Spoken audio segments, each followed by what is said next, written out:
স্টেটমেন্টটা দেওয়া আছে, যে দুটো স্টার দেওয়া আছে, in case of a body moving with uniform speed the instantaneous speed and the average speed are equal. মানে এই যে ইনস্ট্যান্টেনিয়াস স্পিড আর অ্যাভারেজ স্পিড কখন ইকুয়াল হবে?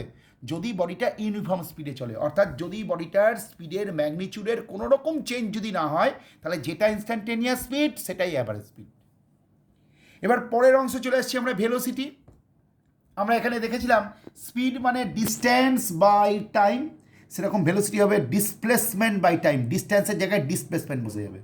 মনে রাখতে হবে it is a vector quantity, মানে rate of change of displacement with respect to time, তাকেই বলা হবে ভেলোসিটি। এই যে বলছে the rate of displacement of a body with time is called its velocity.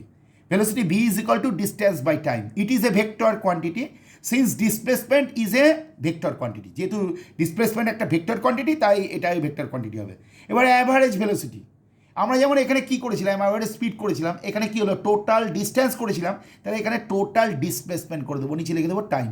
আমি ধরলাম T1 টাইমের ডিসপ্লেসমেন্ট S1, T2 টাইমের ডিসপ্লেসমেন্ট S2, T3 টাইমের ডিসপ্লেসমেন্ট S3, তাহলে সঙ্গে সঙ্গে দেখা যাবে এইটাই হয়ে যাবে S1 plus S2 plus S3 divide by T1 plus T2 plus T3 হলো অ্যাভারেজ ভেলোসিটি।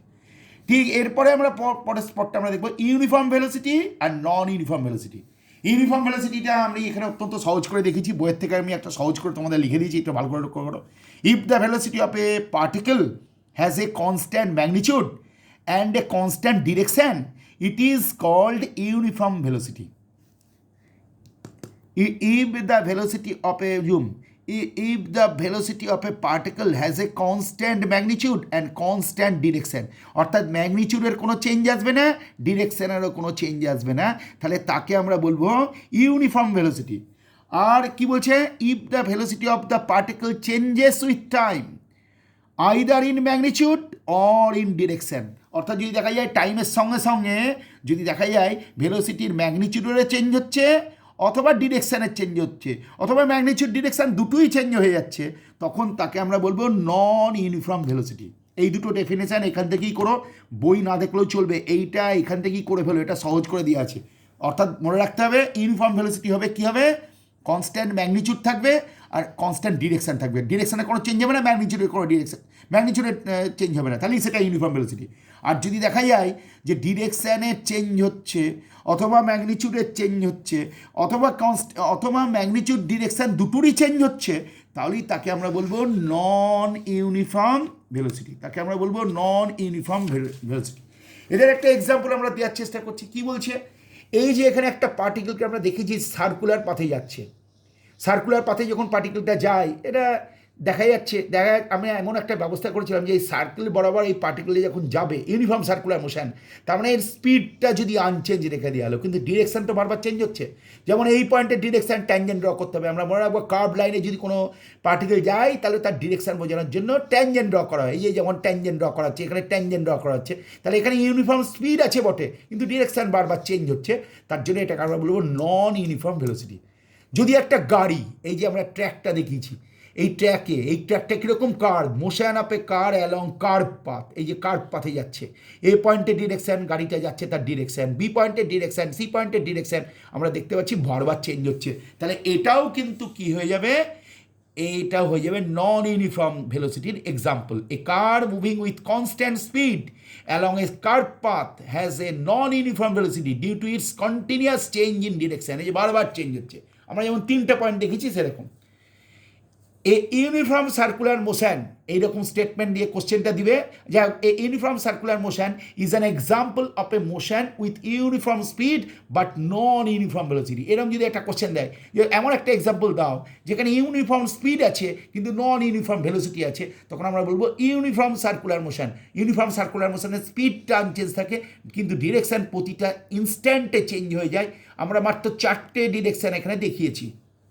এবার হচ্ছে ইনস্ট্যান্টেনিয়াস ভেলোসিটি, সেই পুরনো কথা।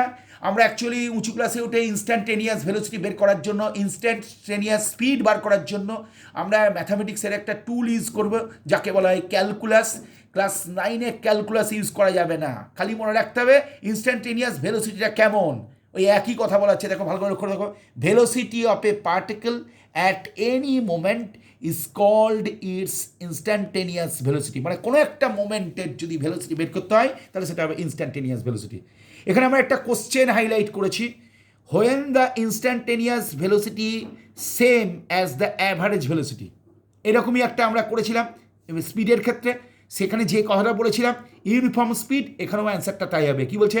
The instantaneous velocity becomes equal to the average velocity, অর্থাৎ ইনস্ট্যান্টেনিয়াস ভেলোসিটি আর অ্যাভারেজ ভেলোসিটি ইকুয়াল হয়ে যাবে কখন? যখন পার্টিকেলটা কী করে moves with uniform velocity. The instantaneous velocity becomes equal to the average velocity of a particle only if it moves with uniform velocity. এরপর আমরা একটু ডিফারেন্সটা লক্ষ্য করছি স্পিড আর ভেলোসিটির। আমরা মেনলি তিনটে পয়েন্ট আমাদের ভালো করে জানলেই চলবে। স্পিডটা হচ্ছে rate of change of distance with respect to time, এই যে এখানে লেখা আছে, এটা rate of change of displacement with respect to time, এটা হচ্ছে ভেলোসিটি। স্পিড হচ্ছে স্কেলার কোয়ান্টিটি, এটা হচ্ছে ভেক্টর কোয়ান্টিটি। আর 3 নম্বরে speed is always positive, speed কখনো নেগেটিভ হতে পারে না, কারণ এর তো ডিরেকশানে কোনো ব্যাপার নেই। আর ভেলোসিটি কী হতে পারে? পজিটিভ হতে পারে, নেগেটিভ হতে পারে, চাইলে কী হতে পারে? 0 পর্যন্ত হতে পারে। এই কটা পার্থক্য মনে রাখতে পারলেই যথেষ্ট হয়ে যাবে আমাদের ক্ষেত্রে। তারপরে আমি তোমাদেরকে বলছি কতগুলো নিউমেরিক্যালস তোমাদের বই থেকেই তোলা হয়েছে। এই নিউমেরিক্যালস যেমন প্রথমটা একটু দেখায়, the speed of a car is 72 kilometre per hour, express it in metre per second. তাহলে কিলোমিটার পার আওয়ার, এই যে লেখা আছে ইউনিটটা কিলোমিটার পার আওয়ার, ওপরে কিলোমিটার নিচে আওয়ার। 1 কিলোমিটার মানে কত? 1000 মিটার। আওয়ার মানে ক সেকেন্ড? 60 × 60, 60 × 60। এটা কাটাকাটি করলে চলে আসবে 5/18 মিটার পার সেকেন্ড। তারপরে মনে রাখতে হবে kilometre per hour, 1 kilometre per hour equivalent to 5/18 metre per second. তাহলে 72 কিলোমিটার পার আওয়ার মানে কত হবে? 72 × 5/18, 20 মিটার পার সেকেন্ড। এবার পরের অঙ্কটা বলছে 15 মিটার পার সেকেন্ডকে কিলোমিটার পার আওয়ার এক্সপ্রেস করো। তার মানে কী করতে হবে? আমি যদি কিলোমিটার পার আওয়ারকে মিটার পার সেকেন্ড করতে গেলে 5/18 দিয়ে গুণ করি, তাহলে রিভার্স প্রসেসে কী হবে? 5/18 দিয়ে গুণ করবো না, 18/5 দিয়ে গুণ করে দেবো। এটা সামান্য ব্যাপার, এখানে তোমার ক্যালকুলেশন যা দেখিয়ে দিয়েছি। তাহলে দেখো 15 80 80, তাহলে কত হলো? 3 × 18 মানে 54 কিলোমিটার পার আওয়ার। 3 নম্বরটা কি বলছে? Arrange the following speed in increasing order. Increasing order মানে গ্র্যাজুয়ালি ইনক্রিজ করছে। যেমন 10 metre per second, 1 kilometre per minute, 18 kilometre. এখানে সব ইউনিটগুলো আলাদা আছে। প্রথমটা মিটার পার সেকেন্ড আছে, তারপরে কিলোমিটার পার মিনিট আছে, তারপরে কিলোমিটার পার আওয়ার আছে। আমাদের টার্গেট হবে প্রত্যেকটা ইউনিটকে মিটার পার সেকেন্ডে নিয়ে যাচ্ছি। যেমন এটা তো মিটার পার সেকেন্ড করাই আছে, আমি হাত দিলাম না। 1 কিলোমিটার পার মিনিট মানে কত হচ্ছে? 50/3 মানে 16.66 metre per second. 18 kilometre per hour মানে 18 × 5/18, 5 মিটার পার সেকেন্ড। তার মানে কারেক্ট অর্ডারটা কী হবে? 18 কিলোমিটার আগে বসবে, তারপরে বসবে 10 মিটার পার সেকেন্ড, এবং লাস্টে বসবে 1 কিলোমিটার পার মিনিট। এবার 4 নম্বরটা যদি দেখি কি বলছে, a train takes 3 hour to travel from Agra to Delhi with a uniform speed 75 kilometre per hour, find the distance between two cities, Agra আর দিল্লির মধ্যে। তাহলে আমাদের জানা আছে distance is equal to speed into time. Speed হচ্ছে 65 কিলোমিটার পার আওয়ার আর time হচ্ছে 3 আওয়ার, গুণ করলে কী হবে? 195 কিলোমিটার। 5 নম্বর অঙ্কটা যদি আমরা দেখি কি বলছে, a car travels first 30 kilometre with a uniform speed of 60 kilometre per hour, অর্থাৎ 30 কিলোমিটার ডিস্টেন্স গেল কততে? 60 কিলোমিটার পার আওয়ারে। অ্যান্ড দেন নেক্সট 30 কিলোমিটার, পরের 30 কিলোমিটার গেল কিসে? 40 কিলোমিটার পার আওয়ার। এই যে then next 30 kilometre with uniform speed of 40 kilometre per hour. Calculate the total time of journey, the average speed of the car. তাহলে we know time is equal to কি? Distance by speed. এই যে আমরা এখানে লিখেছিলাম distance is equal to speed into time, তাহলে time is equal to distance by speed. তাহলে total টাইমটা কী হবে? প্রথমে গেছে 30 কিলোমিটার, কততে? 60 কিলোমিটার পার আওয়ারে। তাহলে প্রথমটার টাইম হবে 30 + 60, আর পরেরটা কী হবে? 30/40। এটা যোগ করলে কী হবে? 5/4 আওয়ার, তার মানে 75 মিনিটস। এবার অ্যাভারেজ স্পিড, অ্যাভারেজ স্পিড মানে কী হবে? Total distance by total time. Total distance মানে কত? 30 + 30, আর এই যে এখানে বের করছি 5/4 আওয়ার, লিখে দিলাম কত হলো? 48 কিলোমিটার পার আওয়ার চলে এলো। এরপরে যদি আমরা পরের অঙ্কটা দেখি, তাহলে আমরা দেখতে পাবো a train takes 2 hour to reach station B from station A and then 3 hour to return from station B to station A. অর্থাৎ এ থেকে বিতে যাওয়ার জন্য একটা ট্রেন সময় নিল 2 ঘন্টা, আর তারপরে বি থেকে এতে ফেরত চলে এলো, তার জন্য কত সময় নিল? 3 আওয়ার, 3 ঘন্টা। The distance between the station is 200 kilometre, অর্থাৎ এ আর বি এর মধ্যে ডিস্টেন্সটা কত বলে দিচ্ছে? 200 কিলোমিটার। যে ফাইন্ড করতে বলেছে, কি ফাইন্ড করতে বলেছে? দ্য অ্যাভারেজ স্পিড, তারপরে কি বের করতে বলেছে? The average velocity. তাহলে আমার ফার্স্ট কাজ হবে টোটাল ডিস্টেন্স বার করা, ডিস্টেন্স বার করা, মনে রাখতে হবে ডিস্টেন্স। তাহলে এ থেকে বিতে গেল কত 200, আবার বি থেকে এতে হলো কত 200 যোগ করলে কত হলো 400 কিলোমিটার। টোটাল টাইম কত হলো 2 ঘন্টা প্লাস 3 ঘন্টা মানে 5 আওয়ার্স। তাহলে অ্যাভারেজ স্পিড কী হবে total distance by total time, তাহলে 400/5 মানে 400/5 মানে 80 কিলোমিটার পার আওয়ার। এবার ফাইনাল এ থেকে গেছে বিতে এসছে, আবার এতে ফেরত চলে এসছে, তার মানে এ থেকে বিতে গেছে, বিতে এতে ফেরত চলে এসছে, তার মানে এখানে ইনিশিয়াল পয়েন্টে আবার ফাইনাল পয়েন্টও এ, তার মানে এখানে হয়ে গেল ডিসপ্লেসমেন্ট 0, তাই অ্যাভারেজ ভেলোসিটি 0 হবে। এবার 7 নম্বর অঙ্কটা যদি আমরা দেখি কি দেখতে পাচ্ছি, a car moving in a straight path covers a distance in 1 kilometre due east in 100 second. কী হয়ে গেছে স্টেট পাথে গেছে, কতটা ডিস্টেন্স গেছে 1 কিলোমিটার, কতক্ষণ সময় গেছে 100 সেকেন্ডে গেছে। কোন দিকে গেছে ইস্ট মানে পূর্ব দিকে গেছে। What is the speed and the velocity. মনে রাখতে হবে এই অঙ্কতে আমরা স্টেট পাথের কথা বলেছি, যেহেতু স্টেট পাথে যাচ্ছে তার জন্য যেটা ডিস্টেন্স সেটাই ডিসপ্লেসমেন্ট।